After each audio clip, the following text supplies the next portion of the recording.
Hi, so in this chapter we will learn about Python try and except. Okay, Python try and except. Look, there are total 4 blocks in this chapter, okay, which is try, except, else, and finally. Okay, let me change the spelling Python. Okay, so the first block is the try block. Okay, this block actually lets you to test a block of code for errors. Okay, let me write it. Lets you test a block of code for errors. It is very important. Okay, secondary is except. This except actually lets you to handle the error. I apologize for my spelling mistake. HANDLE.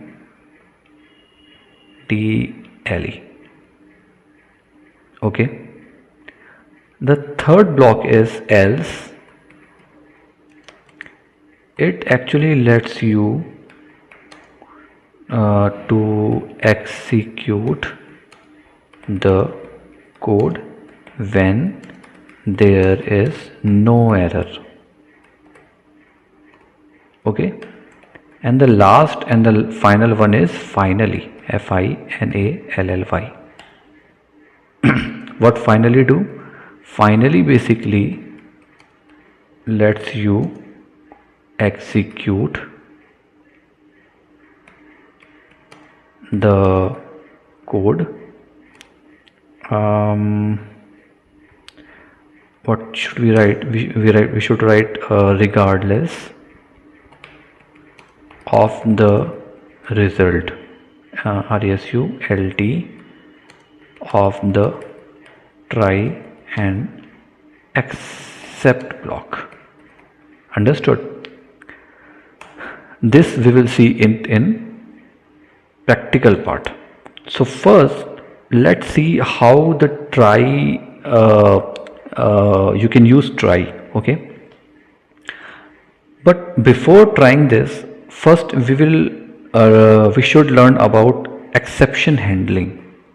EXEPTION HANDLING. It is very important in the Python series. Okay, because when an error occurs or any exceptions occurs, Python actually stop and generate an error message. Okay, you have already seen this types in the past.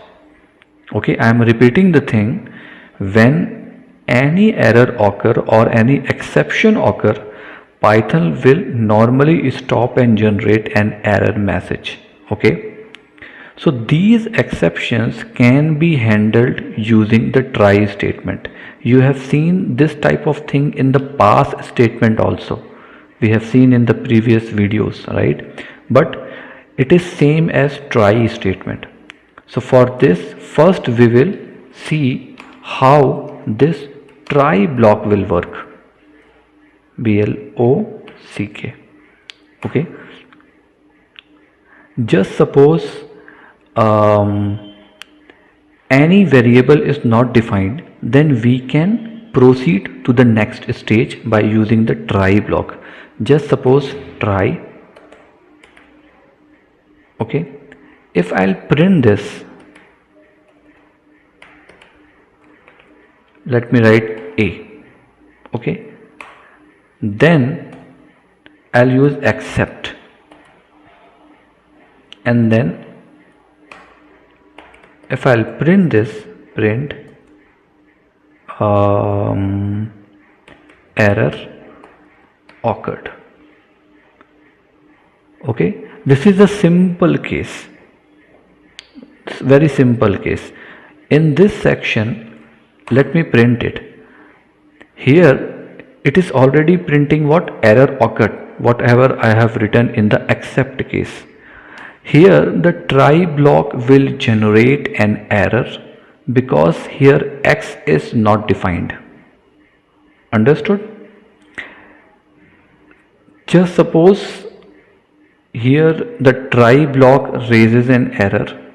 Okay, so the accept block will get executed, and without try block the program will crash and raise an error. You should understand this. Just suppose without writing try and accept, let me write print X directly.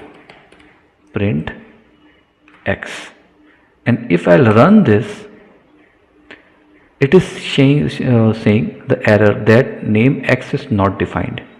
So if you didn't want to define anything but still you want to print it, then you can use try and accept. Understood? And as well as there are many exceptions. Let me show you.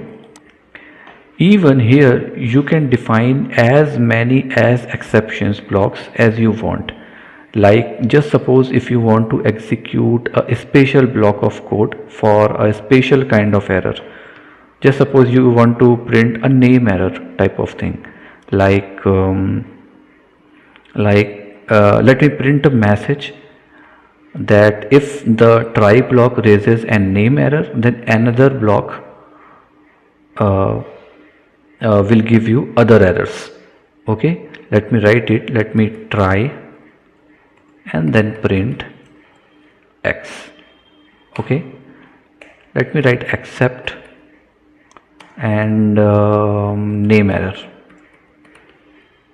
a class. Okay, then if I'll just print that variable, just suppose A is not defined.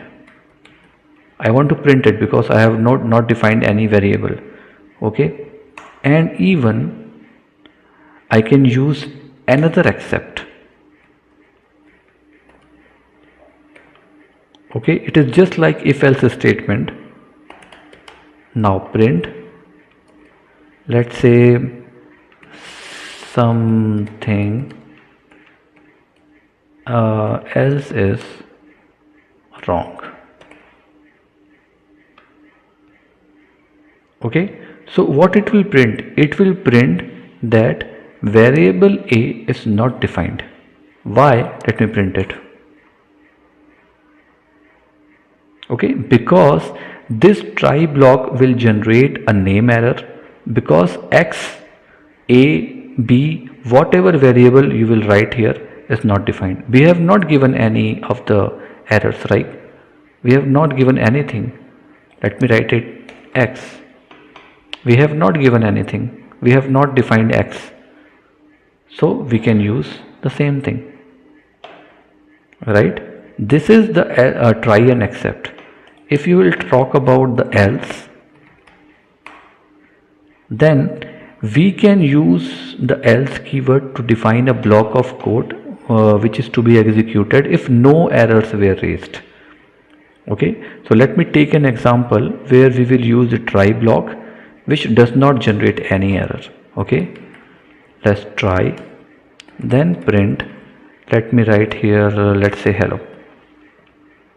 Okay, and then I'll use accept. Okay, and then I'll print something. Let me print hi Sharad bro. Okay, and then I'll use else.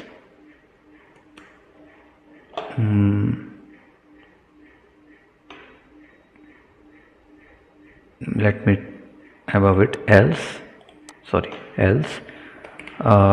print something is wrong. Okay, here I am using the else statement. So what it will print? It will print the hello and something is wrong because this condition is not satisfied. Let me run it. Look, hello and something is wrong. Why? Because in this code the try block does not raise any errors, so the else block will be executed. Understood? Very simple. Let me show you the finally block also. It is same as else block, but as compared to finally else block, it is somehow a little bit different. This finally block, if you will specify it, then it will be executed regardless of try block, because if the try block raises an error or not an error, then this finally block will be executed. Okay, let me show you. Try, let me print, let's say x, except wait.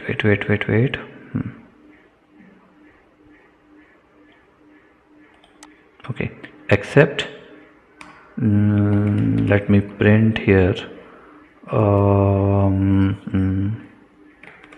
something is wrong. Okay.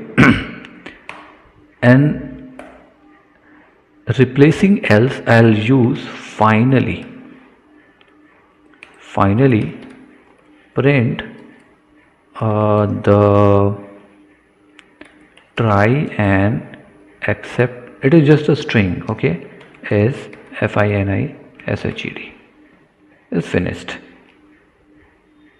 Okay, so just suppose if I'll run then, so the to statement whatever will be printed is not x here is not defined, so it will not get executed. What it will print? It will print the except statement, which is something went wrong, something is wrong, and the finally statement, which is a try and except is finished. Okay, why? Because the finally block gets executed no matter if the try blocks raises an error or not raises an error. It will be executed. It will not depend on try or except. Whatever you will write in finally, it will automatically get executed. Understand it? Okay, and even this can be useful to close objects and the cleanup resources.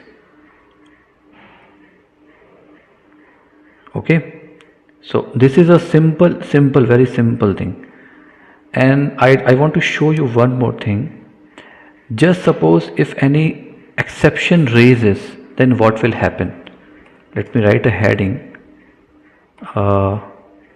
raise an exception. Look, as a Python developer, you can choose to throw an exceptions if a condition occurs, right? So to throw means to raise. Okay, so you can use both the word, you can use throw, you can use raise. So to raise an exceptions or to throw an exceptions, you can use the raise keyword. Okay, just suppose I want to raise an error in a certain function, and I want to stop the program if certain condition like x, a, y, any variable is lower than 0. Okay, so just suppose here let me take x as -1. Okay, and here let me write a condition like if x is less than 0, then what you will do, you will just raise raise an exceptions, exceptions. What exception you will raise? Just put a string like sorry bro or something, sorry bro, no number is below 0. Okay, if I run this,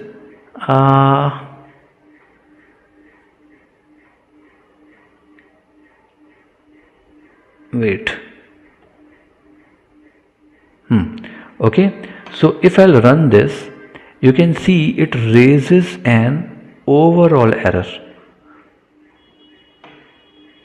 Understood? So because we didn't define any condition, we didn't want output, we just want to raise an exception, we just want to raise an error. This raise keyword is used to raise an exceptions. You need to understand this. Okay, you can define what kind of error to raise and what text to print to the user. This also you can define, because here this is by default. Okay, and if you want to raise an error, then you can do it, because like this, sorry bro, no number below 0. So here it is written, sorry bro, exceptions, this is the exception. Understood? So let me show you another example, but it is a different one. Just suppose we want to raise an type error, where if just suppose x is not an integer, here x is -1. So if it's not an integer, let me take this below code will raise an error, or let me write an type error if x is not an integer. This you will understand. Let's say x is equal to Sharad. Okay. So if not type of x, I am taking x. Okay, if not type of x is integer. Okay, we have already seen x is string, but here I am raising an error by saying if x is not an integer, then just raise and type error. Okay, so here I'll do a case and then I'll use raise what, type error, error, what type error, only integer allowed, are allowed. This is a proper validation format. If I run this, look what it is saying. It is saying a type error, only integer are allowed. So the coder or the user can understand then this variable is bound with the integer value, not the string value. Okay, and for this we will use the raise. Okay, so hope you understand the concept behind Python try, except, else, finally, and the raise type. It is very easy, no need to worry. Okay, if you have any confusion, just watch the video again and again, and you will get to know everything. Okay, so hope you understood. Let's move to the next chapter. Okay, bye bye.